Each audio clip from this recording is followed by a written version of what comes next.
what we would like ideally to happen in this event, we would want to present to a wide audience, students, public, the fun and cool aspects of mathematics or statistics or data science in an entertaining and engaging way. If that is the way we think of them, then I am quite sure, and I hope that by the end of this event, you would also agree with me that we could not have come up with a better choice than today's speaker. He is a true ambassador to mathematics and its teaching. It's an outstanding individual with an enormous activity. Is Professor Henry Segerman from Oklahoma State University. He received his master's from Oxford in 2001 and his PhD from Stanford in 2007, and is at Oklahoma State since 2013 via 2 postdocs at Texas, Austin, and University of Melbourne, Australia. His research interests are in topology and geometry, especially in triangulations of 3 manifolds, and in mathematical art and visualization, in 3D printing, and virtual and augmented reality. Professor Segerman is a researcher, he's an artist, he does engineering, and he does, and also is a public speaker, and he does them at a very high level. As a researcher, he has a book out, Visualizing Math with 3D Printing, about 40 publications with a diverse theme and diverse venues.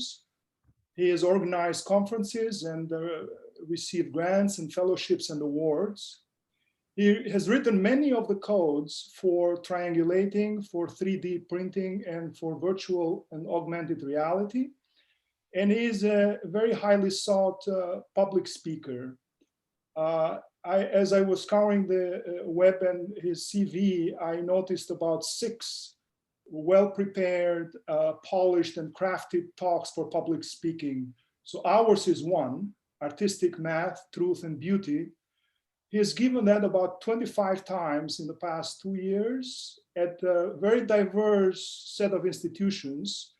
Of course, universities, of course, conferences, MAA, AMS, but also high schools and Pixar. Many of these talks are public or invited, and they're all over the world: Abu Dhabi, China, Uruguay, Portugal, of course, US, as I said, in many diverse settings. Here's some of the other ones: Squares That Look Round, that's another one; Designs of 3D Math Art, Non-Euclidean Virtual Reality, 3D Shadows, How to Make Sculptures of 4-Dimensional Things. So these are some of the talks, public talks that he has given. Also participated in about 40 math art exhibitions, and his work has appeared as illustrations in about 10 mathematical venues. It's impressive stuff indeed, and we're very happy to have him here. I have nothing else to say other than, Henry, the screen is all yours. Well, thank you, Artur, and thank you everybody for being here. So I have a second screen with the Zoom window up here, and I can see the chat. So if people have questions, you can type them in chat, and maybe I will notice them, or you can just sort of break in. And I don't know if we have a sort of tight deadline on time, or if maybe we'll see how we go. Yeah, thank you again all for being here wherever here is these days. So yeah, let's get started. So I'm a mathematician, but also an artist, which maybe seems like a sort of strange combination of things to be doing. And I just wanted to say a little bit first about the kind of mathematics that I do. So I know there's lots of mathematicians here in the audience, but maybe some people who are not mathematicians, and let me just say a little bit about the sort of research mathematics that I do. And maybe sort of show you something that if you're not a mathematician yourself, maybe you might be a little bit surprised about what kinds of things my usual day job looks like. So you might notice that there's lots of pictures. There's very few numbers. Mathematics is not just all about dealing with numbers. There's lots of other things that goes on.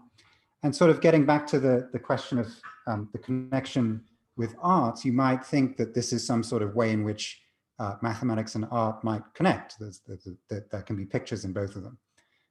But there's a much stronger relation, I would say, between mathematics and art, which is that both mathematicians and artists are allowed to think about fictional worlds.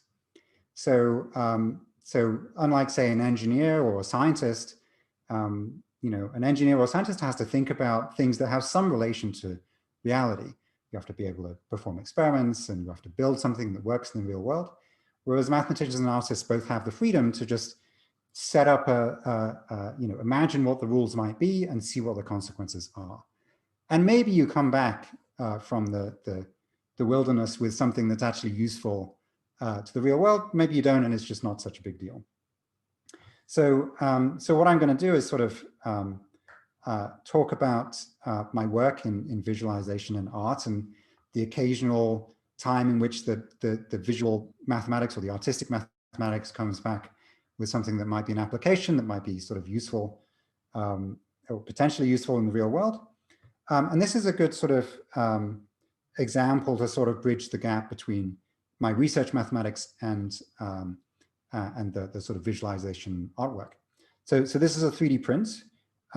It's a 3D print of a sort of key example in my area of research, sort of hyperbolic geometry of three-dimensional manifolds. So what you're supposed to imagine here is that you have sort of a ball of dough, and you have a very well-trained worm. And you've trained your worm to eat out a tunnel from this dough to produce a sort of knotted tunnel. And the remaining dough forms an object called the complement of the figure-8 knots. And this is sort of one of the key examples in three-dimensional geometry and topology. And I should, well, and this is obviously a 3D print of that's sort of supposed to illustrate this idea.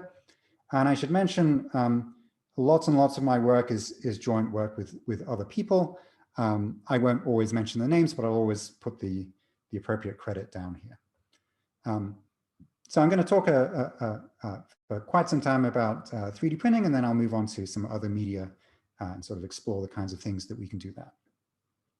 So let's start very basic with the platonic solids. So these are all of the shapes that you can make by gluing together regular polygons, squares and triangles and so on with the same, you have to use the same polygon, and you have to have the same number meeting at each vertex over the surface, and you get the sort of classical cube and tetrahedron and so on. And if you break the rules a little bit, then you get the Archimedean solids. So these are the ones where, again, you have to use regular polygons, but you're allowed to use more than one. You still have, so here, for example, you've got triangles and pentagons, and you're still required to have all of the vertices look the same. And you can see there's sort of a sort of pleasing symmetry here, and there's these polyhedra. And so you might come up with an application for symmetry in polyhedra, which is dice. So we were the first to, and I should mention, this is not 3D printed. These are, well, I've got one here. If you can look at my camera as well, as there's the real thing. These are injection molded dice, the same that you would expect to find, in your family board games. Probably not what you would expect to find in Vegas. They use different methods to produce these. But we were the first to have mass-produced injection molded 120-sided dice. Of course, the reason in which they're fair is that all of the faces sort of look the same as each other, and they have the same sort of symmetrical relation to each other. So apart from the sort of design challenge of, how do you come up with the model of these to give to the factory to produce these, there's an interesting mathematical challenge in the numbering of the dice. So, so you may be aware, you just take an ordinary 6-sided dice, hopefully you can see on my camera, the 1 pip is always opposite the 5 pip, and the 2 pip is always opposite the 5 pip. Sorry, did I say 1 and 5? I meant 1 and 6. So 1 and 6, 2 and 5, 3 and 4. The sum is always the same. The average is always the same. And you might ask, why is it that dice are made this way? Why is it that dice have the sum of the 2 sides is always the same? And I think the historical record is not entirely clear, but at least here's one sort of reasonable theory for why the design of the size of dice is that way. And the reason is that one of the very sort of common ways in which a die can be unfair is if you imagine sort of just like putting it in a clamp, kind of squeezing it down, so it becomes more like a coin shape. If it's more like a coin, then the 2 big faces are going to come up much more frequently than the faces around the side. And so, you know, that's not fair.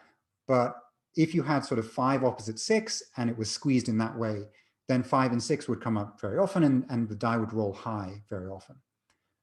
If you have opposite sides always adding up to the same number, then that's sort of a way to numerically balance the die so that the average number that you see is at least not going to be unfair under that kind of squishing. So if it can be very subtle. I mean, I'm not exactly sure for this die how fair it is, but if you get some sort of cheaply made dice, you get 10 of them and you stack them together in a row and you measure how long it is, and then, you know, rotate and try a different one, stack them, you'll often see a very large difference when you sort of combine them all together, and that can translate into multiple percentage points in differences in the chances. Okay, so this die, this 120-sided die, of course, we have opposite sides adding up to, well, 121. That's the same sort of resistance against the squishing unfairness. But there's another sort of way that these are made fair, is you might imagine, well, what if there was sort of like a bubble of air inside of the die or something, which made it more likely that one of these 10 faces around this vertex were to come up than the 10 faces around this vertex. Well, so the way to sort of numerically combat that kind of unfairness would be to say that the sum of the numbers around each of the vertices of degree 10 should be the same, and they are. And you might also want that the sum of around all of the vertices of degree 6 should be the same, and they are. Then you might also want that the sum around all of the vertices of degree 4 are the same, and they are. And this is a large list of constraints, which it turned out was very, very difficult to satisfy all at once. So, Bob Bosch here is in operations research at Oberlin College, and he knows all the tricks and has the software. I think it's called Gurobi, and he this was 2 months of computer time to find this. At the very last minute, before we had to send it off to the factory to get these manufactured, he managed to find a solution which is sort of perfect. But for 2 weeks, we had it was almost perfect, except one of the vertices was up by 2 and one of the vertices was down by 2, but we managed to make it work. So talking about the fairness of dice, here's some sort of not so obviously fair dice, but these are fair. Here's, maybe I can, actually an advantage of doing this over Zoom is that I can show you up close. You can see the 3-fold rotational symmetry on the die if I hold it like this. And if I turn it around the other way, you can see that all of the faces are the same, and they have the same shape. And really what I want is that the symmetry group of the die is transitive on the faces. And that means that physics bumping it around doesn't have any preference to one or the other. And this is, I guess this is good for Halloween. It's sort of, you imagine some sort of Lovecraftian horror game. These are the sort of dice you should be used where everything is melting or shifting into another dimension. You can do the same sort of thing with 12-sided dice as well. These are not regular dodecahedra. It's a little hard to see. I mean, I guess if you just look at one of these things, you can tell that it's not a pentagon. I think the reason that actually these are sort of less impressive than these is because people know what cubes look like, but people don't really know what dodecahedra look like. And so it's sort of less impressive when you see something that's supposed to be a dodecahedron but isn't. We're currently working on the full set of 7 Dungeons and Dragons dice, all of which are sort of wrong in some way, all of which are kind of skewed. So moving back to 3D printing. So Artur mentioned that I spent 3 years in Australia. I made these large 3D prints for Swinburne University of Technology. They had some money left over at the end of the financial year. And so I made these sort of big examples in multivariable calculus. And maybe next to them, you can see these much smaller versions, which is what I use when I'm teaching my Calculus 3 classes. They're a lot cheaper, but just as effective at sort of showing what the shapes are. And it can be, it's very challenging, I think, for students to, to go from here's an equation, z equals x squared minus y squared, to what the shape looks like. And so being able to sort of look at it and touch it, I think it sort of helps them understand what the shapes are. And then I can sort of reuse the ideas and in various ways and sort of problems throughout the semester. So there's an example down here of a sphere. Here's another example of a sphere, which has a sort of self-referential feel to it. So maybe you can see here, there's an S here and a P, H, E, R, and E. This is a sphere patterned with the word sphere. There are 20 copies of the word sphere sort of tiling over. So again, there's more sort of symmetry involved here. Here's the same sort of idea on a bunny rabbit. So here, I don't know if you can see there's a B here, U, N, N, and Y. And this is sort of more of a sort of computer science problem. You have the shape of a bunny. How do you sort of tile it in a sort of nice way? So you have to have some distortion in various places. If it was just squares everywhere with 4 around each vertex, then it wouldn't work. You can see that there's 4 bunnies that come together here that sort of make this work and sort of smoothly generate the shapes of the letters over the surface. So I'm a topologist, and one of the standard jokes about topologists is they can't tell the difference between a coffee mug and a donut. And so here's the sort of reason why. People tell me that there are 7 different things here on this slide, but I can't really tell the difference between them. Oh, and of course, I'm getting a phone call. Let me pick that up later. So, well, how do we actually make this, this sort of deformation from the coffee mug down to the donut shape? Often this is sort of an interesting problem. You have some topological object and you want to illustrate it. In order to 3D print it, you need to give very specific geometric instructions to the 3D printer. And so how do you come up with those shapes? So these were really Keenan Crane is the one who did all of the hard work here. This is using something called conformal Willmore flow to deform in a natural way from the coffee mug shape to the donut. So other examples of sort of topological objects. So this is a knot. In fact, this is the trefoil knot, the second simplest knot if you don't count just the circle, the unknot. And this is a very sort of special, unusual example of a knot because it rolls. So, so what's going on here is there was a paper, I think from the 90s, looking at knot diagrams or conformations of knots with no tritangent planes. So if you think you got some sort of squiggle sitting there in space, and if you put a plane up against it, if the plane is tangent in 2 places, then you can sort of rock it back and forth on those 2 places. But if the knot is tangent in 3 places, then it's sort of going to be sort of stable. And so if you're down on the table and the knot is tangent to the table in 3 places, it's not going to go anywhere. It's going to be stable unless the center of gravity is somewhere else. But this knot has no tritangent planes. My understanding is that the trefoil is the only known example of this. So if anybody finds any new shapes of knots which can be drawn with no tritangent planes, let me know, because then we'll be able to 3D print something and make it roll across the desk. Here's a similar sort of idea, but at a somewhat larger scale. So, so Lee Braswell is in the theater department at Oklahoma State, and he has a lot of expertise in sort of circus apparatus and equipment. So, well, I'm not actually an acrobat. This guy is, so I'll let him show you. Is this going to play? There we go. I'll let him show you what it's supposed to do. So this is there's this big class of circus apparatus where you get inside of a big metal thing and you roll around on the stage. And the most common of these is essentially just a wheel. You go in a straight line and then your acrobatics as it's rolling along. There's 1 or 2 other designs which sort of let you a little bit like spherical, this kind of big back and forth in some way. And here the idea was that we wanted it to be possible for the performer to have choices. So as he's rolling along, there are actually places where whether he sort of leans to the left or the right depends on whether you see it's just changed lanes. Just hopefully the frame rate is good enough that you can see what's going on. Right backwards. Up until the pandemic, this was being prototyped and actually performed with in Brooklyn. As far as I know, it's still in Brooklyn, but I don't know if anybody's actually. Right backwards. Hopefully, when things get back together, we'll see this in more.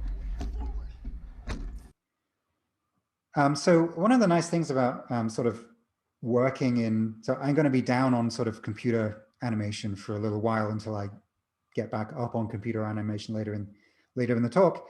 But one of the nice things about working in the real world with 3D printing is that you can combine it with other things in the real world, like soap films. So soap films are sort of a classic example of minimal surfaces. So in mathematics, you're looking for surfaces which sort of locally you can't shrink the area anymore, that they're sort of pulled tight. And so here's a sort of saddle shape. If you put this on a knot, you get something called a ciphered surface. So a ciphered surface is a surface which has boundary, a given knot or link. And this is actually the rolling knot from before. You can see these nice ciphered surfaces here. Unfortunately, as the knots get more complicated, the soap solution doesn't do what you ask it to. And so, well, instead of actually just using soap film to do this, we can instead 3D print the result. So these are a bunch of complicated ciphered surfaces on torus knots. And the real difficulty here was in parametrizing these surfaces so we could get these nice squared patterns. And there were things called fractional automorphic forms involved here, which I didn't understand when we were doing this a few years back. So you'll have to ask Solschleimer if you want to know more about these. So different kind of collaboration this time. So Marco Marlar is he's an artist.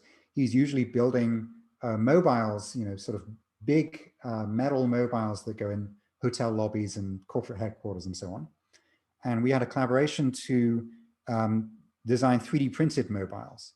So this is a sort of very lopsided mobile. All of the choices go sort of down to the left. And usually what he would be doing when he designs something like this is he sort of builds from the bottom, and he builds up to say this high here, and then he needs to decide where to put the hook so that it balances, right? If you're to the left or the right, it's going to tilt somehow. And so he has to do it sort of by hand, going from the bottom up.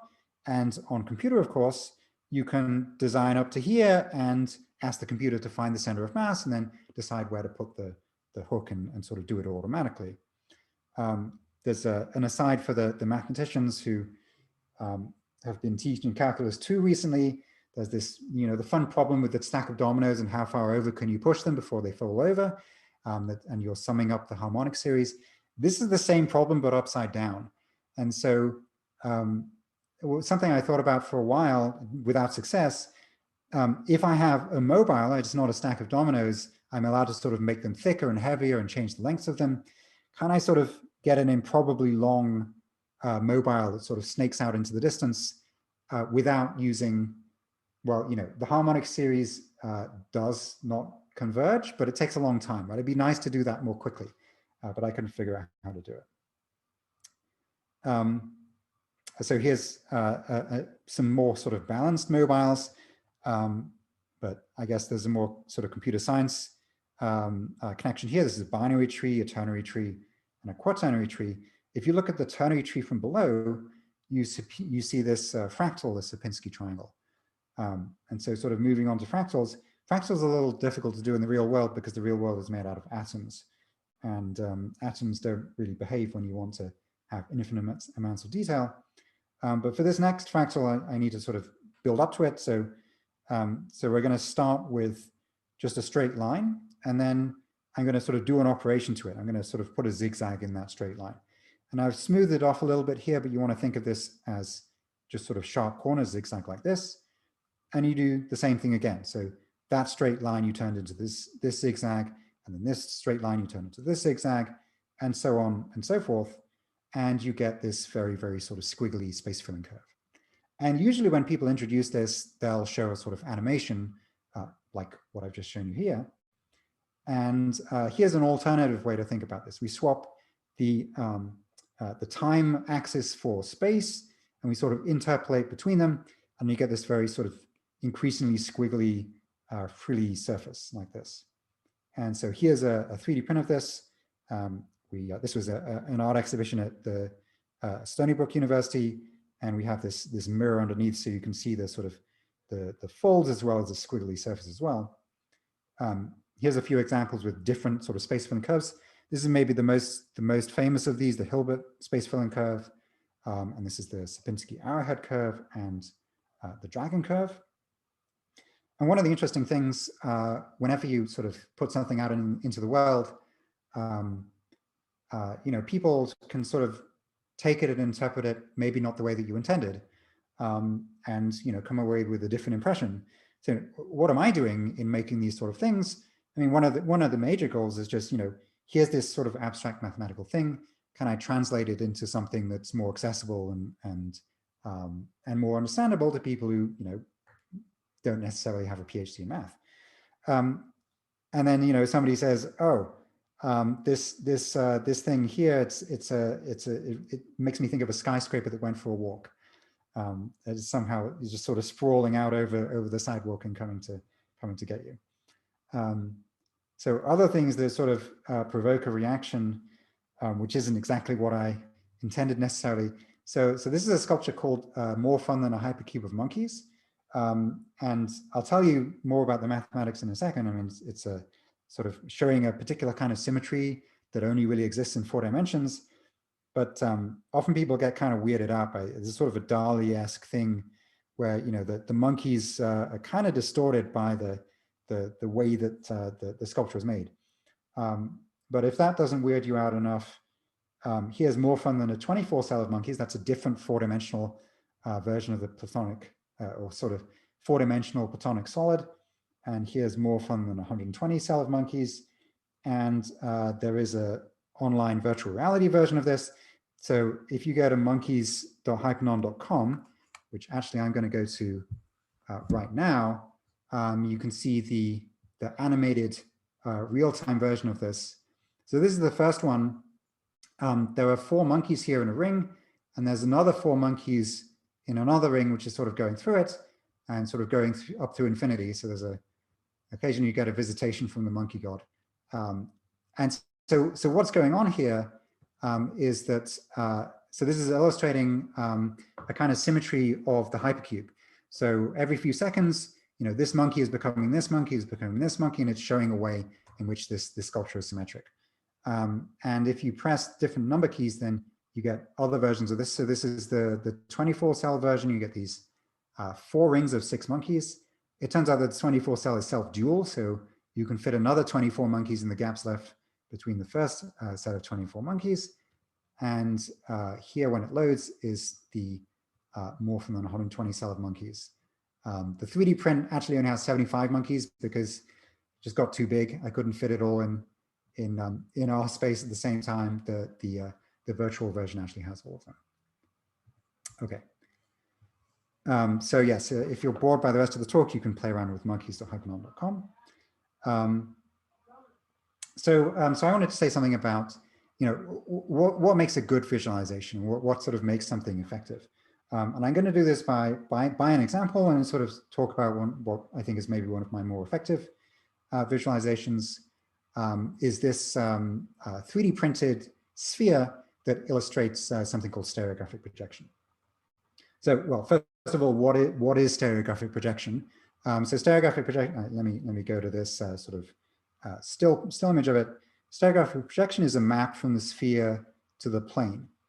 So like the Mercator projection is a way of mapping the surface of the Earth onto a flat sheet of paper. This is a different way to do it. So, so you have this flashlight up here at the North Pole of the sphere, and you follow a ray of light down inside the sphere. It hits some point on the sphere and it continues down to the plane. And that's the map. Where does it hit on the sphere? Where does it hit on the plane? So obviously there's sort of a wow factor. It's a bit like a magic trick. There's something, strange and unusual going on here, that this curvy pattern on this sphere should produce this sort of perfect well, almost perfect grid structure on the plane. So, it draws the audience in. They want to know, how does this work? What's going on here? How did you cheat?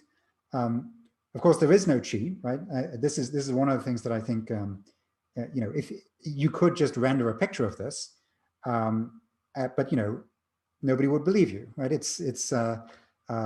People are well aware that you can do all kinds of cheating with computer rendering and animation.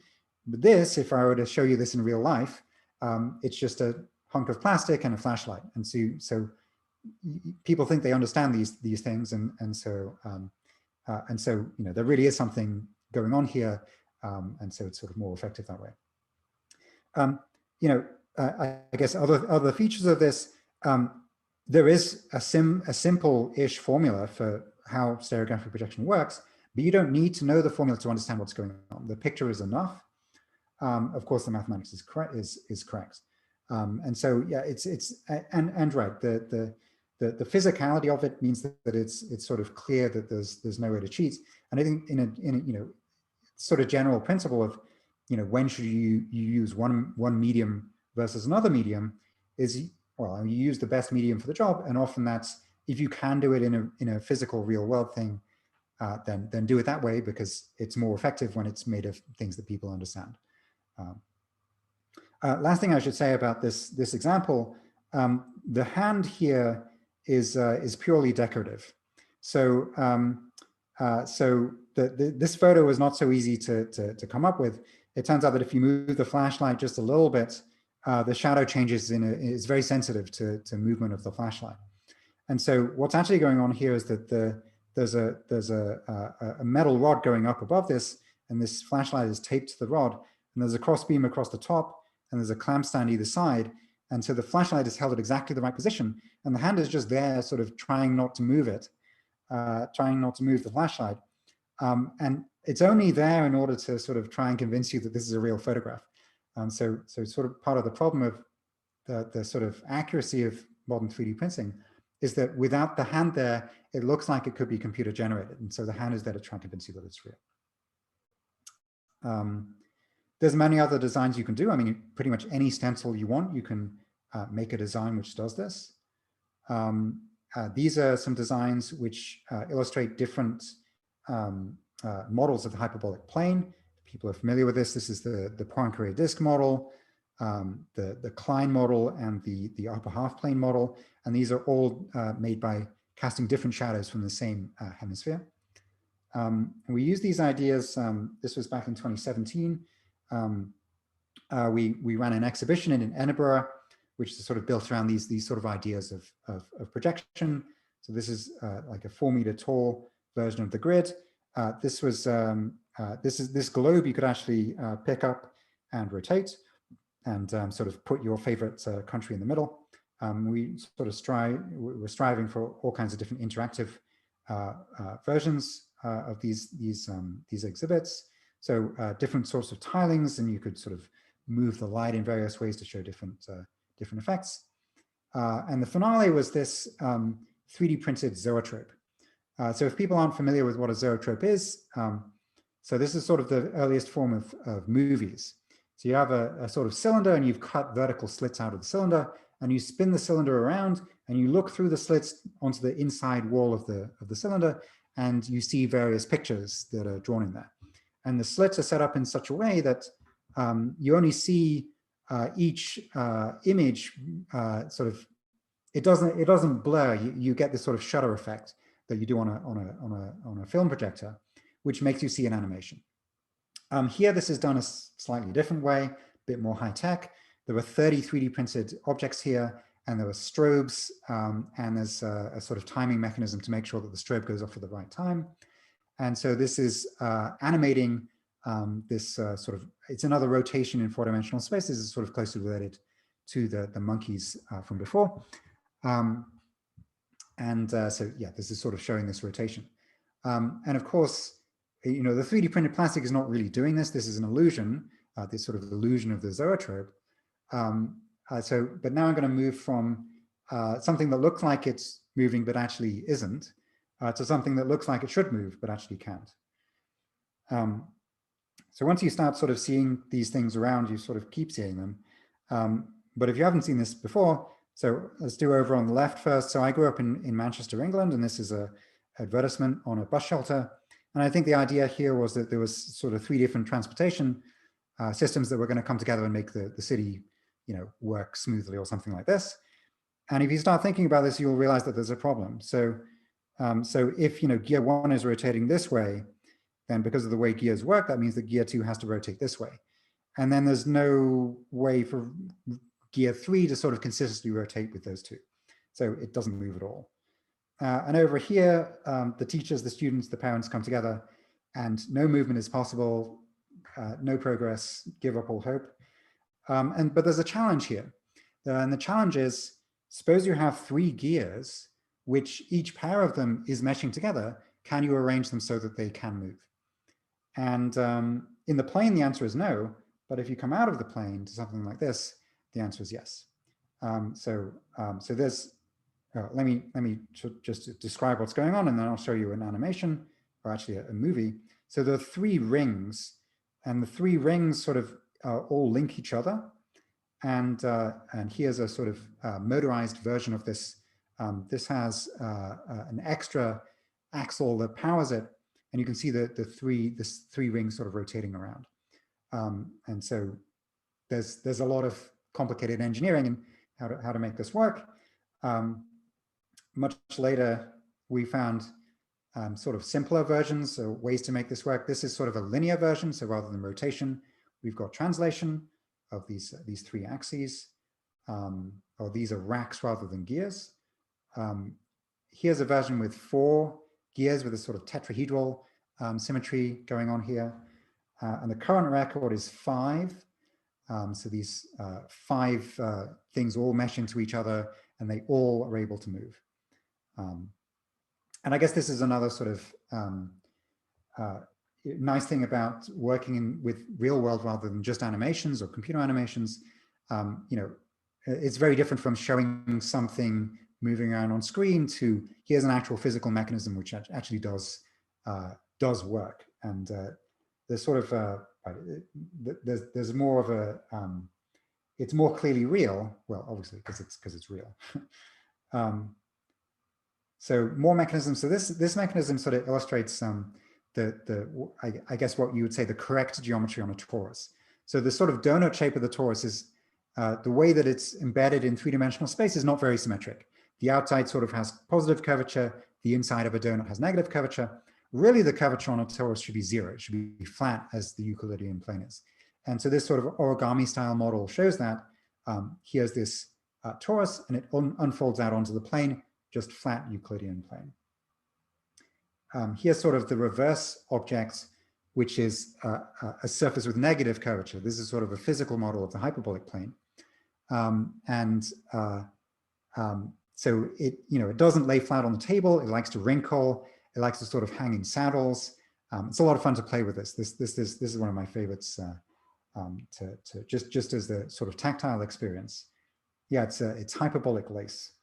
And sort of one of the really interesting mathematical questions here is how did we design this? Well, okay, so maybe I should mention oops, here we go.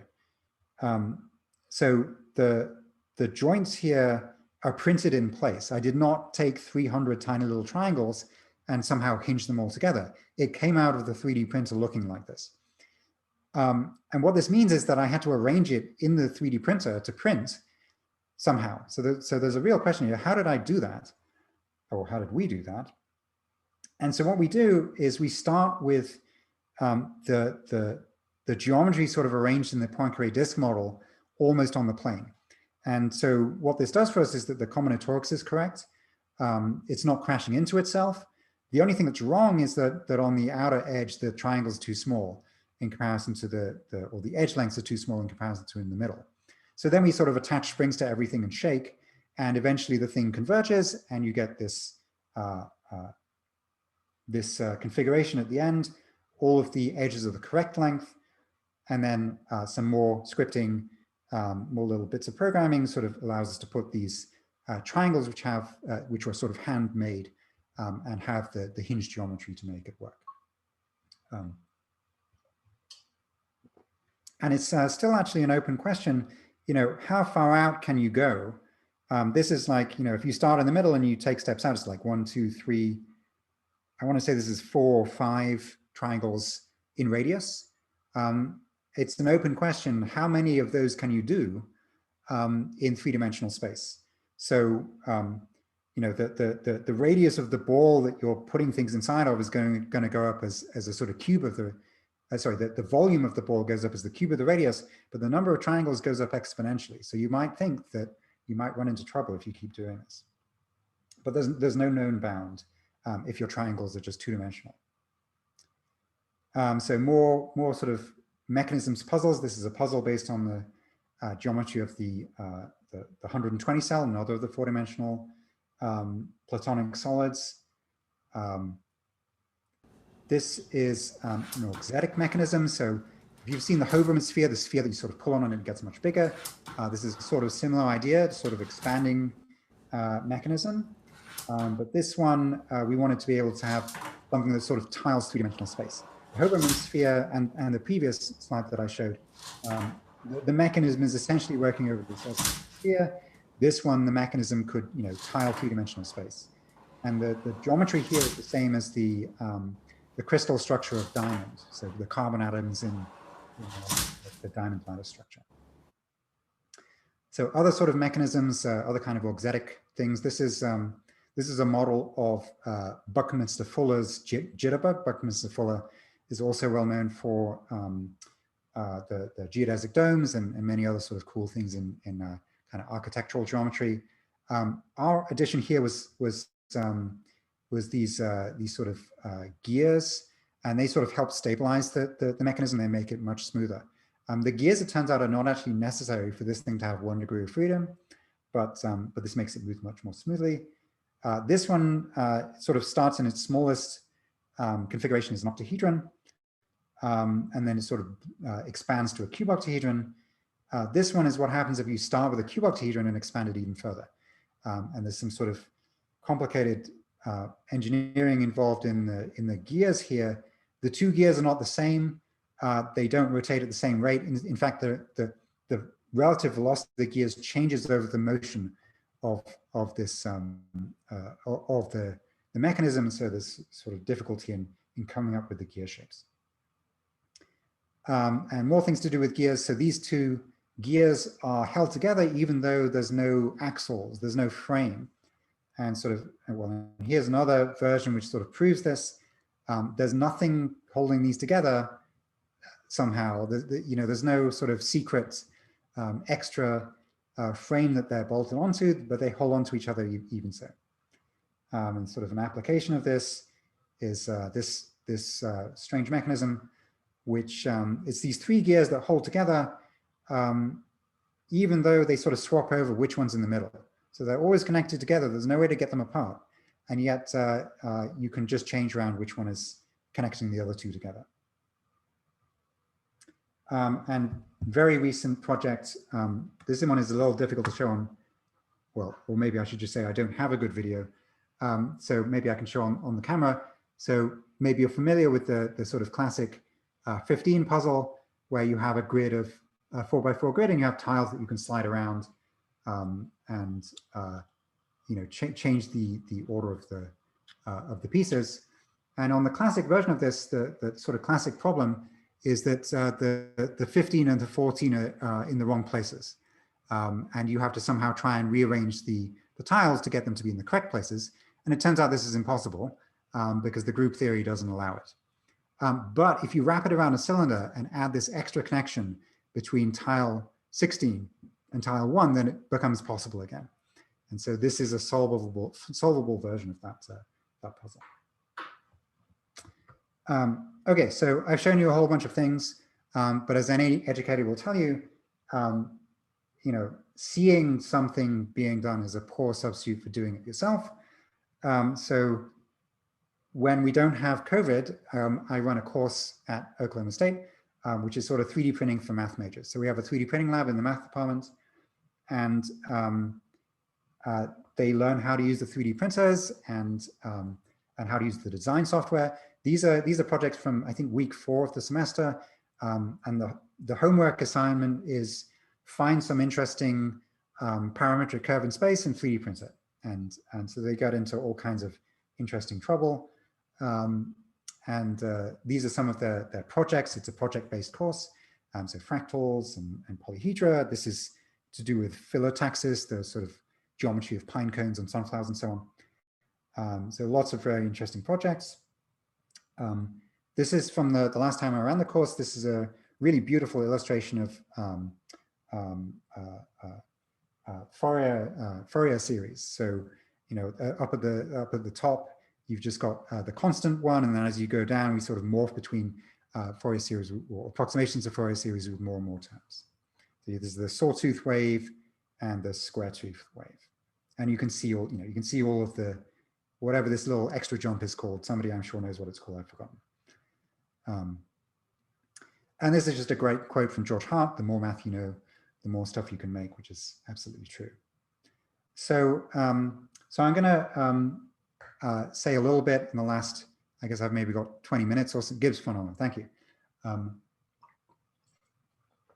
And yeah, say a little bit about some of my work in virtual reality. So, you know, why use virtual reality when you could make it in the real world? Well, you use virtual reality when you cannot make it in the real world, when either it would be too expensive or you would need, you know, too many black holes to sort of deform space in the right way to make it work.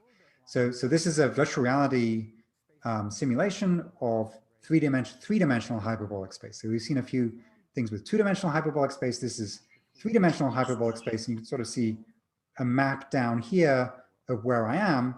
And in the real world, I'm back where I started, but in the virtual world, I need to go one step more forward in order to get to the right place.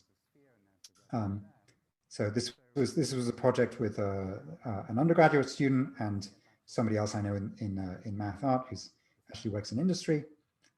So more recently, sort of growing on from that, we've been working on doing simulations of all of the 8 Thurston geometries. So this of course is just three-dimensional Euclidean space tiled like a torus is. We've got this sort of light going around just to show you what's going on. Here's our version of three-dimensional spherical space. Oh yes, again, if you're bored, you can. This is actually a website, three-dimensional space. You can go there and play around with these simulations. Most of them hopefully work on your browser. So if you just go to that website on a good enough browser, you need certain things to work, then you'll be able to fly around in these things. So this is three-dimensional spherical space. This is, or you can see down here, two-dimensional spherical space in one direction and Euclidean space in the other direction. So we're actually looking down the Euclidean direction, and you can see, you know, it sort of looks like ordinary perspective straight ahead of us, but something very sort of strange is happening out to the sides. And that's where the light rays that are getting to you are sort of going out into the, more into the sphere direction. Now this is getting into the really weird ones. This is one called nil. There's sort of 5 more or less understandable geometries in Thurston's classification. And then there's 3 ones which are just weird, and I'm certainly not going to try and explain them now. Just, you know, let me draw your attention to the very strange thing that's happening out in the distance. This is sort of equivalent to some kind of weird geometric, sort of gravitational lensing effects. So nil has the property that you can send out multiple rays, geodesic rays from one point, and they meet at some other point. And so what's going on in the background is you're seeing this sort of thing happen. And this is just, well, Sol is just another one of the really weird ones, which has this very kind of disturbing, kind of twisting behavior. But yeah, so you can find out much more about them at the website, Three-Dimensional Space. And one last Euclidean thing here, where we're in Euclidean space, we're actually modifying the geometry as we go. So this is, for people in the know, this is doing a Dane twist kind of operation to the 3 torus and sort of doing it in real time and seeing how it varies. This is so weird is the right response. I agree. There's plenty of stuff in this that we don't understand, right? I mean, you know, we come up with, it's actually a big problem. Like this is going to play, there we go. Like we make the simulation and it does this and we're like, is that right? hard to say, right? Is this what you should be seeing? It's really weird. Let's investigate. And I should mention there's a few other groups that are doing this kind of thing as well, so we can sort of compare notes and decide if we believe it. Given the time, I'm just going to sort of flash through a couple. I'm not even say what this project is, but it's very pretty and it's to do with hyperbolic geometry. Here's some more stuff to do with that project, to do with hyperbolic geometry. This is, again, same project, to do with hyperbolic geometry. You get these cool fractal patterns that you can sort of zoom into infinitely, and they kind of repeat in some way. They're a little bit like Mandelbrot, but it's something else. We call them chromology fractals. Not that that's going to help you, but if you know anything about chromology or fractals, then maybe that's an attractive thing, and you can look into it further. We have an expository paper that's out already, and we just put a paper on the archive with a lot of the technical details like a week ago. Okay, let me finish the last topic talking about spherical video. So so here is oh, I forgot to, yeah, whatever. We'll just go with this. So this is the output you get from a spherical camera, which are also called 360 cameras. So the idea here is you have this camera, it's mounted on a, so let me play this. There we go. You have a camera, it's mounted on a tripod, and it has actually two cameras, one on either side, and those lenses sort of capture the entire sphere of data around it. So you can see, actually, you might recognize this was filmed on a rainy day at Stanford. You can see there's like a light up here in the ceiling. This is part of the tripod down here. And I'll choose this. And so it sees all around you. In the app for viewing this, you hold your phone and you rotate the phone around and you look in various directions and it looks sort of sensible. Here it's kind of unwrapped a rectangle because the whole infrastructure of dealing with images, video, YouTube, and so on, deal with the rectangles, and so it's easier to sort of map from the sphere onto the rectangle. I got interested in this thinking about what the transformation should be for spherical video. Right? How do you zoom into something? Does it make sense to zoom? I know what to do with zooming on a flat image, but what is the right thing to do with zoom on a spherical image? And that leads to thinking about various kinds of transformations. So here's a transformation. What I've done is actually I've taken the sphere of data, I view it as the Riemann sphere, so I can project it down using stereographic projection, if you like, the complex. And then I can apply all kinds of different holomorphic functions. Or meromorphic. So this is applying the function z squared. And what that does is it takes the image and it squares everything. And so, well, actually there's a fallback, but anyway, the idea is that now this guy in the blue shirt appears twice because you sort of pulled back that image onto the z squared now. And the result is that if you structure juggling and you really want to do this pattern with 6 people, but only 3 people showed up, maybe you can cheat. If it's got enough symmetry, you can find the right function. So here's another application. This actually uses the zoom. I'm just going to let this play for a second, and then, well, you'll see. A past version of me. So, as I was saying, my name is Henry Segerman. This is a spherical Droster video. So you're sort of slowly zooming this way, or rather the frame here is coming over you this way. And over there's this sort of weird pedal portal in the middle of my apartment. This is the future, so there's future versions of me over there. And this is the past. So I'll hand you off to a past version of me to explain again what's going on. A past version of me. So, as I was saying, my name is Henry Segerman. This is a spherical Droster video. So it repeats, obviously. Hopefully you could hear that. So I've turned the sound down. So this is a repeating sort of worlds within worlds kind of video, and it's using well. So how does this work? The camera is not moving, so you can see the tripod. I guess I should use this. So you can see the tripod over here. It's not moving. The movement is purely due to, well, it's an apparent movement, which is what you end up getting if you do a zoom in a spherical video. And by a zoom, really what I mean is, well, a Mobius transformation, right? So again, you're on the Riemann sphere, you should be doing some sort of Mobius translation to sort of make something bigger in front of you. which simultaneously makes something smaller behind you. And it has this strange effect of feeling like movement.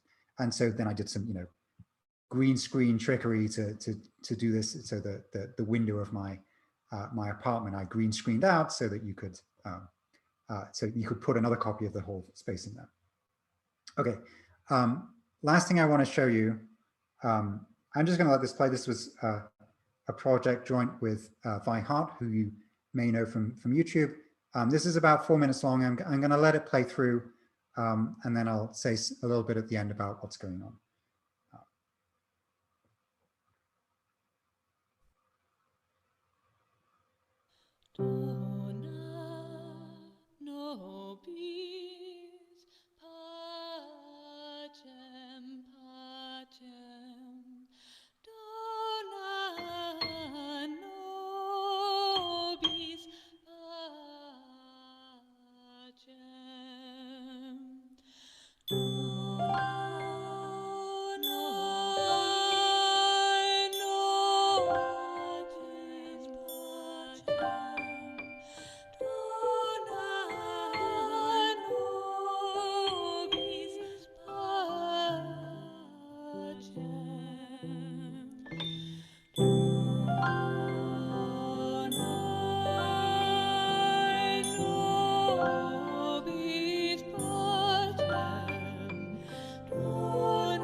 So what was going on here? Let me just point out a few things that you should be confused about. So you can see that there's always there's always 3 copies of Vi, but there's 2 copies of me. There's one of me over here, and there's another one over here. Why are there only 2 copies of me when there's 3 copies of Vi? I hit play, I'll show you something else to be confused about. So look at the sheet music. So Vi just gave it to me. I pass it through the piano to her. She puts it down on the stand here. She plays a couple of notes. She picks up a hammer for some reason. And then she picks up, or the other version of her picks up this sheet music, plays a few notes, and then hands it back to me. And we're back at the start of what happens to the sheet music. There's only one copy of the sheet music. So how do we do that? And what was going on? So there is, so this video is on YouTube. You can watch it, I'm sure, in better quality than me streaming it through Zoom. There's also like a 10-minute long sort of making of video. There's also a making of the making of video. So there's sort of lots of interesting, we go into all of the details of how we did this, the mathematics of the transformation, the mathematics of sort of the choreography and so on. So that's my talk. I guess this is about time to stop. So let me just say thank you for being here virtually, if nothing else, and happy to take questions. Thank you so much, Henry. Thank you. Very, very entertaining, and wow.